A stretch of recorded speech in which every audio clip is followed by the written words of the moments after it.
Hi everyone, welcome back to my channel. I wanted to talk to you about fear and going gray. What really is it?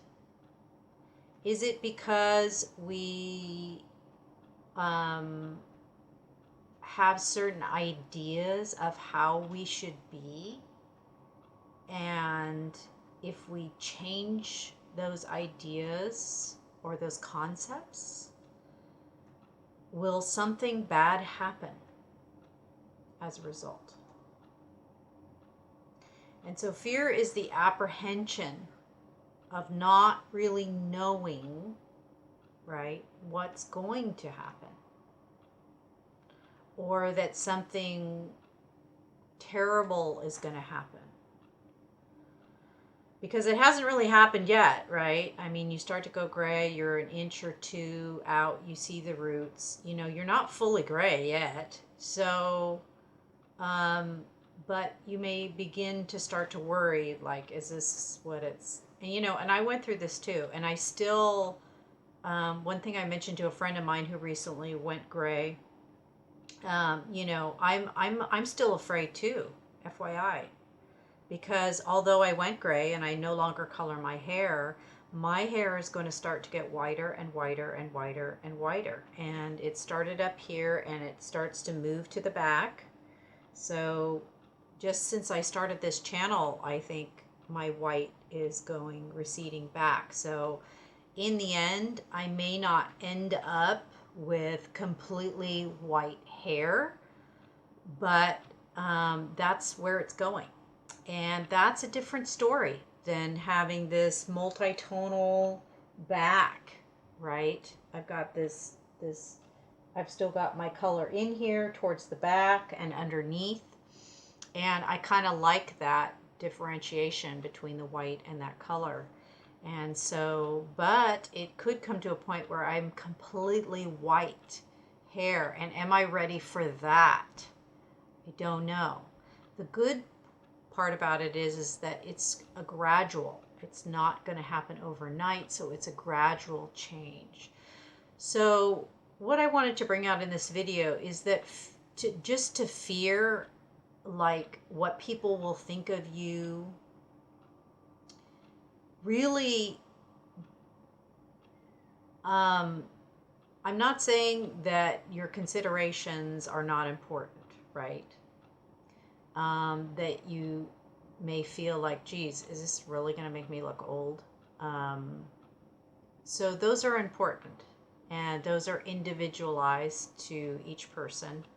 And I don't think that anybody has the right to tell you, not even myself, what to think or feel about anything.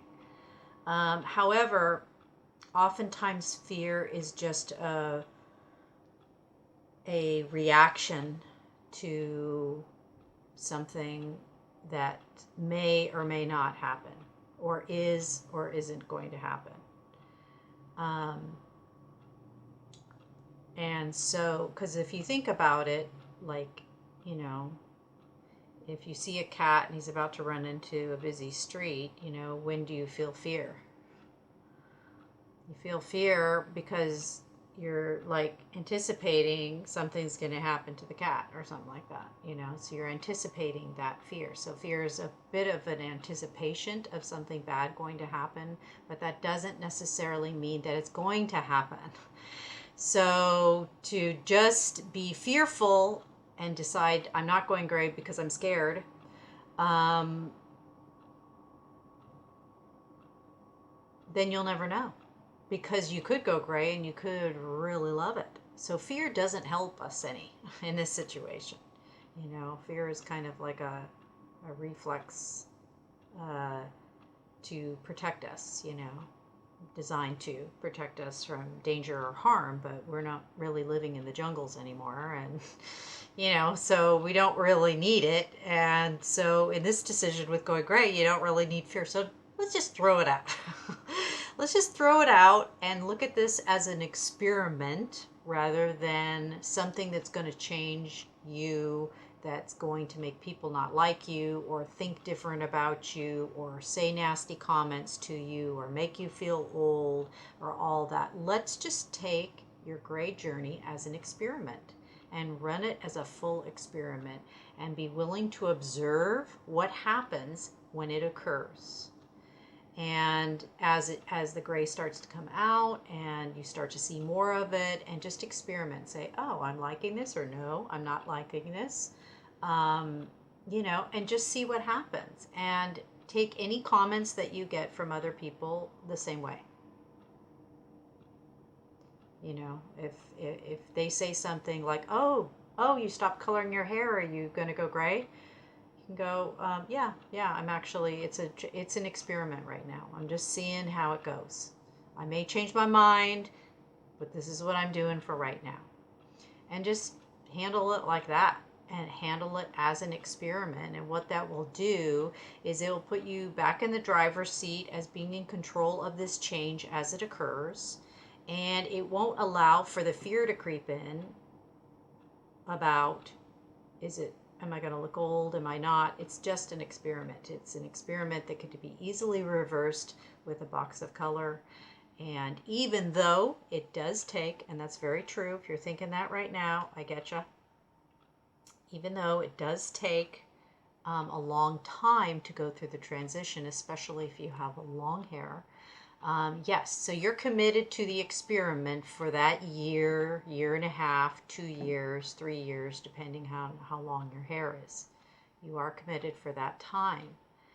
But as an experiment, you're just going to observe what your skin looks like, how your eyes sparkle, how things look as the gray starts coming through.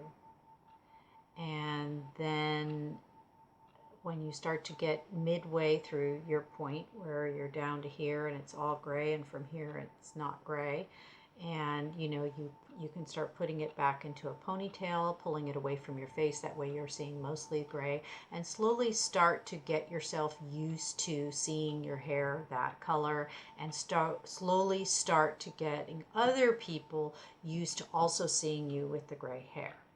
And then at that point, you can start playing with your makeup. And if you don't wear makeup, you can maybe start working with maybe a bronzer or something like that to warm up your skin if you feel like that. Or maybe get a boomstick or something for your cheeks. Give yourself some color. Maybe buy a new pair of eyeglasses or something like that, and start playing around with it and seeing if that you can start to get more harmony working with the colors, the tonal colors that will be happening in your hair. And then when you get to the very end and you snip that last half inch or inch off, and then you can be like, okay, yes, I've completed the journey, the experiment, and now I have decided I like it and I'm not going back, or now I have decided to maybe run through some darker streaks through it because I'm not quite happy with how it looks, or maybe I don't like it at all and I want my blonde back, or I want my dark brown back, or something like that. And then at that point you can make that decision. So just be willing to take the journey, kick fear to the curb, because it's not going to serve you any in this instance, because it does take a while for you to gradually transition. So there's no point in worrying about it. As far as worrying or fearing what people will think of you, that's an important point to talk about also. Because what people think of you are oftentimes what you think of yourself. So it really starts with you. It may be that you go gray and somebody in your family or a good friend of yours goes, yeah, I don't like it at all. And they may say that to you, even if you love it. But you know what? I have not had one single person tell me that. Not one. And it's been, how long has it been? Like 3 years now? 4 years? I haven't had one person tell me that. I've had people ask me, do you color your hair? Who does your hair? I said, no. Really? Is that your natural color? I've been asked that many times. I said, yep, that's it. Wow, you're lucky. So I have not had a problem with that. So a lot of it starts with you and your viewpoint. So your viewpoint is the most important viewpoint because you're the one wearing the hair. You're the one caring for the upkeep and the maintenance of your hair. And you're the one looking in the mirror every morning at yourself. So with that said, you don't really need fear. And that's how you can kick fear to the curb, because it's your decision. And once you make your decision, whether you make it right at the onset, or you make it midway through, or you make it at the very end of your transition, it is still your decision and no one else's. And you have to live life by your rules, because if you live your life by everybody's rules, whose life is it? It's not yours anymore, is it? So I hope that helps you with your transition. I hope that helps you unstick you if you're in that position where you're unsure. I hope it helps to handle the fear and apprehension you might have with going gray and going through the transition and committing to the experiment. But I hope for all of you that you do continue if you're in transition right now. And feel free to watch this video more than one time if you need encouragement at any time that you are at a stuck point, or you are at a point where you just can't take it anymore. Watch my video, watch other people's videos, and just keep yourself encouraged as you go. That is really the best tip I can give you. Because if you hang out with other people who have gone gray and have completed the journey and have loved it, and you viewed their growing pains, it's going to make it a comfortable, safe place for you to make your decision. So thank you so much for watching as always. I hope you stick with me and come back around and see some of my videos. I post once a week. I try. Sometimes it doesn't always happen, but I'm here and I'll continue to make videos as long as people continue to watch them. So thank you so much for watching again, and if you'd like to see more of my upcoming videos, click subscribe, and we'll catch you next time. Stay well.